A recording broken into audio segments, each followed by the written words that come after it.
โทสบายดีน้องโดยสบายดีไอโกโดยสบายดีผู้ใหญ่ใจบุญทุกท่าน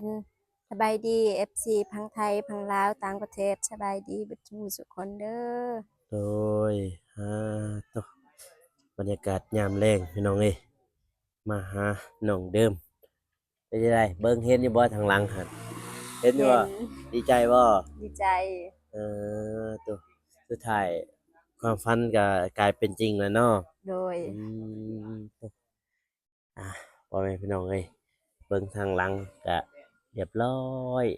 เรือนน้องเดิมมุงเรียบร้อยแล้วพี่น้องเอ้ยจักคนสร้างมุง33 คนบ่ โดยอ๋อน้องเขาอยู่บ่ตอนนั้นอยู่อืมอ่าน้องสายซอยน้ำสางอ๋อน้องน้องเด่นหั่นบ่โดยอ๋อน้องเด่นซอยเขาเจ้าเนาะโดยอืมพอดีเรียบร้อยแล้วบ่หั่นแล้วเลยเนาะเทิงๆเนาะอืแล้วมต่อบ่พี่น้องเอ้ยเบิ่งข้างหลังมาหั่นพูนอู้ สวยงาม น้องเดิมมาสวยงามมักบ่แบบนี้มากเอต่อ สุดท้ายก็ความฝันที่น้องว่าอยากได้เรือนก็เรียบร้อยพี่น้องเอ้ยสังกะสีก็เบาหลีเนาะซื้อให้เนาะแม่นบ่โดยอืมบัดน่ะนี้บ่าวว่าน้องซื้ออ๋อน้าเบาน้องบ่โดยอ๋อเรียบร้อยพี่น้อยมื้อนี้น้องนึ่งข้าวนึ่งน้ำแล้วบ่หนึ่งแล้วนึ่งแล้วโดยอ๋อน้องเด่นอยู่เรือนบ่โดยอืมบ่เห็นน้องเด่นเนาะน้อยจึงเอิ้นน้องเด่นมา เป็นจั่งใดความรู้สึกเวลาแล้วแล้วเขาเจ้าเฮ็ดน้องดีใจแรงบ่รู้สึก ดีอกดีใจแล้วก็ดีใจแห้งที่ว่าได้ชิแล้วอืมตอนนั้นหั้นน้องคิดอยู่บ่ว่าสิมีบุญมาได้บ้านแบบนี้น้องคิดอยู่มีความฝันอยู่บ่บ่บ่คิดเลยว่าสิได้แต่ว่าบ่คิดเลยว่าสิได้เรือนเนาะโดยน้องบ่ได้คิดว่าสิได้เรือนได้ชานพี่น้องเอ้ยอ่ามาเจอเผาเตียงมาถ่ายเพราะว่าบ้านนอกก็คือเห็นแล้วจังซี่แหละพี่น้องเอ้ยบ้านนอกยามฝนก็รั่วยามหนาวก็หนาวยามร้อนก็แฮ่งอ้าวพี่น้องเอ้ยอยู่เรือนของน้องโตนี่แหละมาถ่ายภาพบรรยากาศยามแลงๆพี่น้องเอ้ยเบิ่งสิโอ้ตะเวนกำลังสิตกดินพุ่นน่ะอืมอืมน้องก็กินข้าวกินน้ำแล้วบ่กินข้าวยังแลงแล้วบ่ยังบ่ยังอืม น้องเพิ่นยังบ่ทันกินข้าวแลงพี่น้องเอ้ยแต่ว่านึ่งแล้วเนาะนึงแล้วอืมเมียนเมียนเครื่องแล้วก็เก็บไม้ตอสร้าสร้างคนงเลื่อยตัดบ่เฮ็ดพื้นอ๋ออยู่พุ่นบ่น้องเก็บบางทีนี่โดยอืมตอนนี้เก็บเบิดแล้วบ่หรือยังเบิดแล้วอ๋อเรียบร้อยพี่น้องเอ้ยมื้ออื่นน้องสิไปไสมื้ออื่นรู้มื้อบ่อื่นสิปัดกวาดเดินบ้านอ๋อสิปัดกวาดแถวนี้บ่โดยอืมอ่าไอ้น้อยเพิ่นก็ตัดได้เนาะอันโดนี้ยเพิ่นก็ตัดอ้อลีกรถเลยอืมอื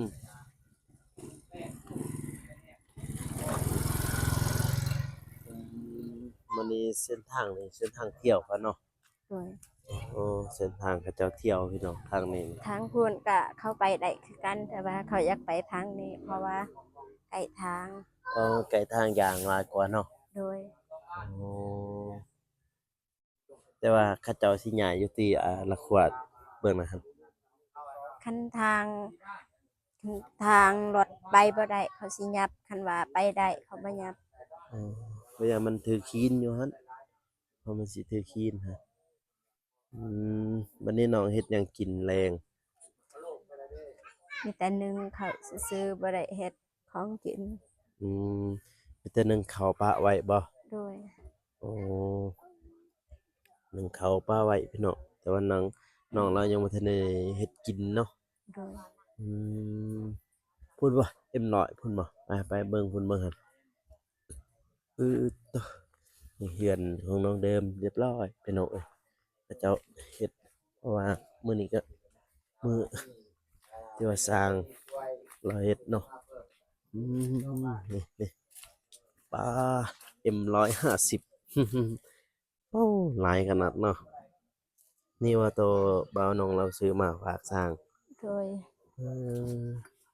หม้องนี้แหละพี่น้องเอ้ยตัวแสดงว่าหม้องนี้น้องว่าสิเฮ็ดอิหยังบ่นี่สวนบ่หรือว่าลกไก่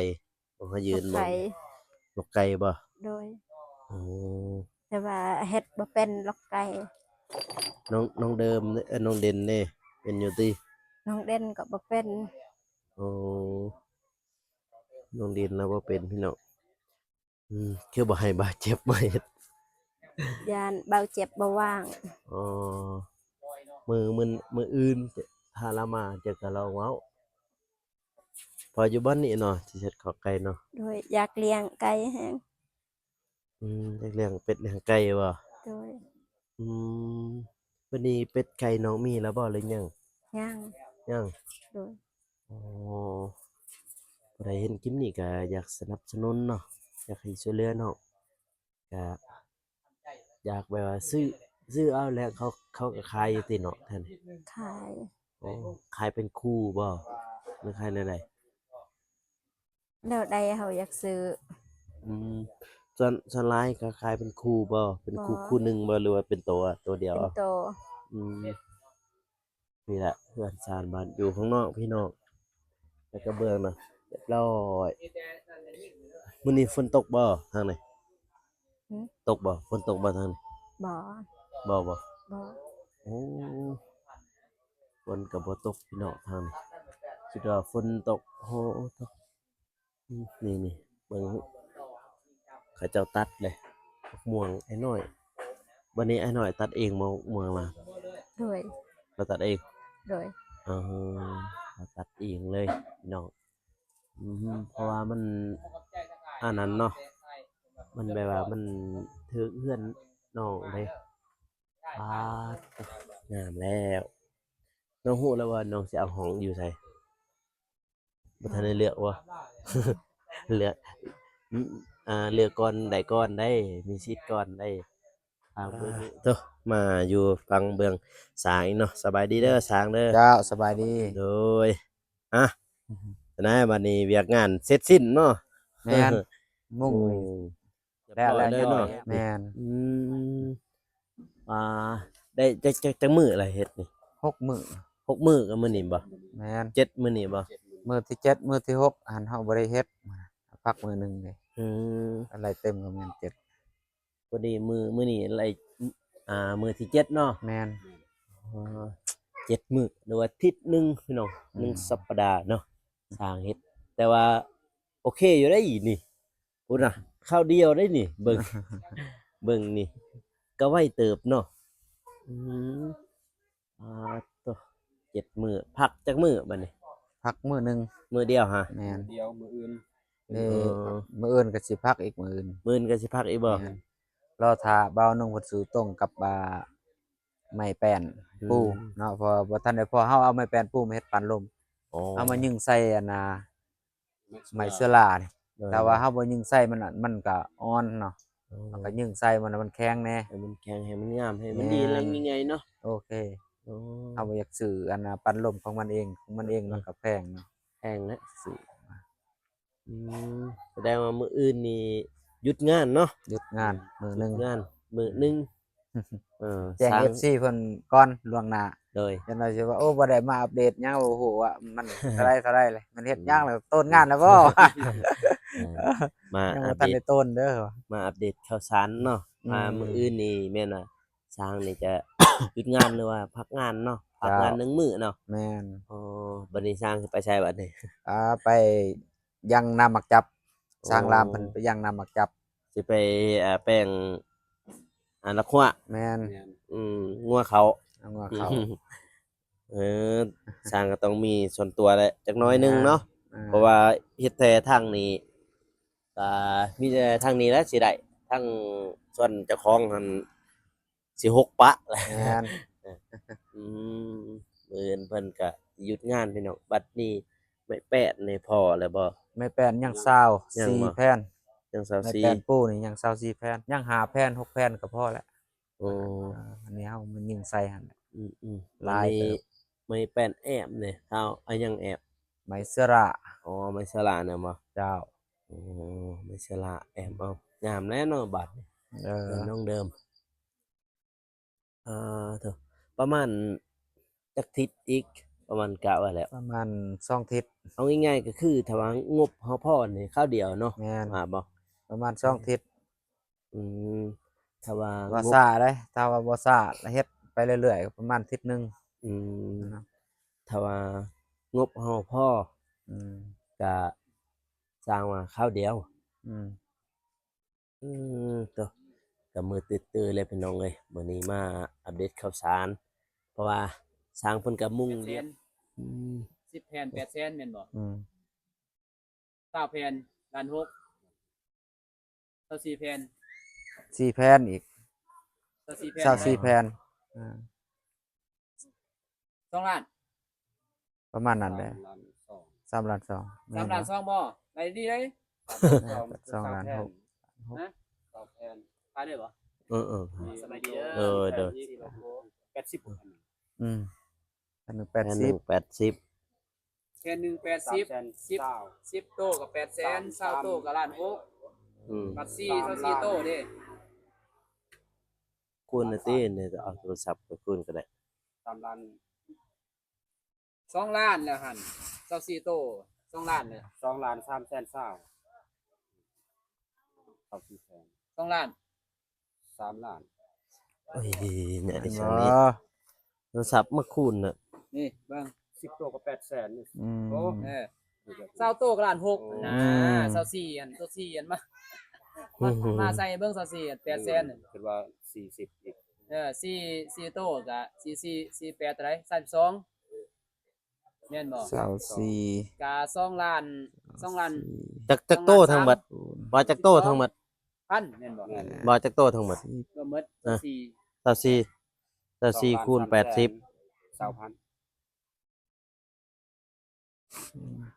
นี่เด้เอ้า94นี่มาคูณให้80 ถูกแล้ว นี่เลขตัวนี้ครับการเก่า หารเอาติ แม่น อืม ล้านเก้าเศร้าล้านเก้าเศร้าพัน ฮะ ล้าน9,000 ล้านเก้าเศร้าแสน เดี๋ยวเอา80เนี่ยมาคูณให้ ล้านเก้าแสน 94เอ้า อืม ล้านเก้าแสน20,000 ล้าน ก็ล้าน9แสน แสน20,000 20,000บ่ถึง เออ 2 บ่ ล้า ทั น ง 2,000 สำนั้น บ่เทิงอีก นั่นแหละ 2,000ก็ยังบ่ถึง 9แสน ว่าน่ะ เศร้า 20,000 20,000กีบ 20,000 ล้าน ล้านเก้าแสน ล้าน 20,000 9แสน20,000กีบ เออ 80โตหั่นบ่ 80โตแม่น24โต 80โต เศร้าซื้อ 30โต ตัวละนิ้วอย่างกันว่า40โตนั่นน่ะ 24 24โต โอ้เขาจะตกใจกันเนาะมาพิลึกแต่ว่า เรื่องนี้ลาเบาลงไรก็ยังคิดไปเลยเนาะ อ่า ว่า2ล้าน3พุ่นได้แต่มาไรแท้ก็ล้าน9แสน อืม 20,000กีบพี่น้องเอ้ยเนาะถ้าไม่แปลน24โตแต่เบาลงก็ยังอยู่งบของน้องเดิมนี่พอเพิ่นซอยเพิ่นซอยยังนั่นน่ะนี่แหละเพิ่นส่งมางบเพิ่นว่าอยากซอยเท่าไหร่ก็ซอยพอให้งบให้น้องเดิมมันล้านหนึงพุ่นน่ะแต่ว่างบนี้บ่พอบัด อืม ยังอีก9แสนแม่นบ่ ตรงเนี่ยตรงเรือบ่สิ เอ ตร อง นี้มีแล้วงบนี่ นี่ มีแล้ว7แสนยังเหลือเงินอีก7แสนงบมีแล้ว จะไปมื้ออื่นจะก็บ่ได้แล้วขอยไปเรื่อยผู้เดียวจะก็บ่ได้แล้วจะได้เวียกเจ้า แล้ แล้ว ว บัดนี้ จะไปแป้งหัวแล้วเนาะมื้ออื่นเนาะ อื่นจะไปแปลงหัวจ้ะ อืม ก็ค่ะ 7แสนทางอายเพิ่นเลยเลยพี่น้องเอ้ย เอ เนาะ อ 7แสน ถึงแล้วเป็นเลยเอามาเลยเป็นเลย เพิ่นเลยเลยสบายดีเลยหน่อยเด้อ สบายดี โอ้ยสุดยอดบ่ เออบัดนี้บ่เจ็บกับบ่ตูนเนี่ยค่ะสิเข้ามาอีกบ่บ่ได้โทร จักได้โทรถามเพิ่นก่อน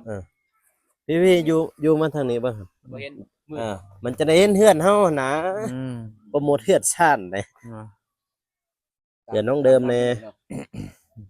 ทำน้ำแล้วบัดนี้สร้างเอง อืม นิ่งพอเจ็บไปทางบาสะทั่วเพราะว่าไปมี FC เพิ่นว่า บ่เจ็บเสียหน้าบ่เจ็บมีFC เพิ่นว่าไปมีคนถูกแห้งเพิ่นว่าพอตาย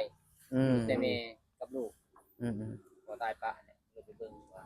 แม่นแท้บ่นะ เรือไปเบิ่งเนาะ โดยทางเฮาก็บ่ได้อยู่พี่น้องเอ้ยเนาะแต่ว่าปะบ่งานอันนี้บ่ได้ปะเด้ เอามาเบิ่ง ไปมอบเงินซื้อให้แม่เฒ่าตาบอดเราก็พามหาไปโอ้พี่น้องเอ้ยก็จับมือเว้าน้องเป็นน้ำตาสิไหลตกเราคือเป็นแบบ สงสัยเราบ่ฮับเราขี่รถมั้งโทรหาบ่ตูนมา เราขับรถเนี่ย โทรหาผู้หนึงอีกเขาบอกแล้วว่าผู้ใดขับรถหั่นบ่รับสายก็ได้ให้ผู้หนึงรับสาย บอกใส่ก็ได้ครับใส่ เอา ที่ครับ บ่ขับลม บ่ขี่รับบ่ขับลม แต่ว่าน่าจะมาแล้วพี่น้องเอ้ยมาแล้ว แต่บ่ฮู้ว่าสิเข้ามานี่บ่หรือว่าสิ เขาแล้วเพิ่นเมื่อทางนี้เลยเด้เมื่อทางนี้ อ๋อบ่ว่าเพิ่นสิรับบ่หั่นแหละ ถ้าเพิ่นสิเข้า เมื่อบ่ โอเคสิแม่วะโอเคท่านน่ะ เมื่อให้อ้าย เดี๋ยว ไม่ ไม่เมื่อนั้นพุ่นแล้วเนาะโดยโอเคใจหลายโทรติดบ่บัดนี้ คิดดูแต่ว่าเพิ่นขับรถประจักษ์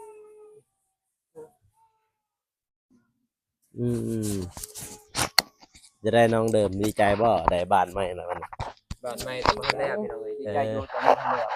เพื่อทำอีกเสร็จเสร็จสิ้นเนาะคือว่าสมควรพี่น้องเอ้ย สมควรเติบแล้วซำนี่ นี่ก็คือว่ามุ่งเรียบร้อยแล้วบ่ย้านแล้วพ้นหัว ฝนนี่บ่ย้านแน่ฝนนี่ โอ้ลีกว่าทางนี้ย้านแต่ลมและพายุ คันพายุมาคือทางบ้านตองสมิงพี่น้อยเพื่อนนี่บ่อยู่ได้สำนี่ยกเลยเด้ ยกไปเลยนะอยู่แล้วเบิ่งทางนั้นโอ้เบิ่งทางนั้นซำนี่โดย นี่ ยางพาราฮักโอ้ โอ้ เมื่อวันมาซื้อเนาะ โดยว่า เนี่ยว่ามือซื่นนี่บ่แต่ว่า พวก พาย าง ยุ พาราลมเป็นทรายเลย ทางอันนั้นก็แม่นทางสิเก่ามัน ทรายไฟขาด มีคือกันแน่นอน เจ้าเห็น ไว้ลมวานมาซื้อนี่นะ ไปหน่อยว่าอีกครับ เบิ่งโทรทัศน์ นี่เลยคนบอกอยู่โทรทัศน์อยู่หาดเอา ในข่าววะ ได้ข้าวบ่ แม่นบ่บ่แม่นอีกทางเขานี่ มีข้างแล้วเอาแล้วเขาสิเข้ามาเฮือนอยู่เจ้าก็ไปทางนั้นเนาะ เพราะละวันเราจะไปทางนั้น บ่แล้วเฮือน โอเคมีแต่เฮากลับเด้อนี่บัดนี้ว่าบ่เฮากลับเด้ออ๋อน้องเดิมมื้ออื่นเจ้าว่าสิเก็บเมียนแท้นี่บ่นั่นบ่ โดย ยืนท่าอ้ายเด้อมื้อเด้ออาจสิมาต่อไฟให้ โดย ไปเก็บ ต่อไฟ เมียนแถวนี้เพราะว่าเราสิเก็บเมียนเพราะว่ามื้ออื่นนี่สร้างเราบ่มาเด้ ต่อนี่ไปตอนนี้ไฟแน่ตอนพุ่งแน่พี่น้อง เอาไว้เป็นน้องเอ้ยคลิปนี้ ไปทางไหนอีกบัดนี้โอเค เจ้าถอดเด้อไปถอดก่อนนี่บ่ไป เดี๋ยวภาษาโทรศัพท์อยู่หั่นกันแล้วก็ถอดมาเลยก็ได้มา ถอดได้แล้ว ได้แล้ว ไปถอดไป โอเคพ่อแม่พี่น้องเอ้ยคลิปนี้ก็อย่าลืมฝากกดไลค์กดติดตามเนาะเพื่อเป็นกำลังใจให้เบาโกแล้วก็น้องเดิมพี่น้องเอ้ยสำหรับคลิปนี้เดี๋ยวเบาโกขอลาก่อนเด้อพ่อแม่พี่น้องแล้วเจอกัน EP หน้าเนาะบ๊ายบายนะบายแล้วเจอกัน EP หน้าพี่น้องเอ้ย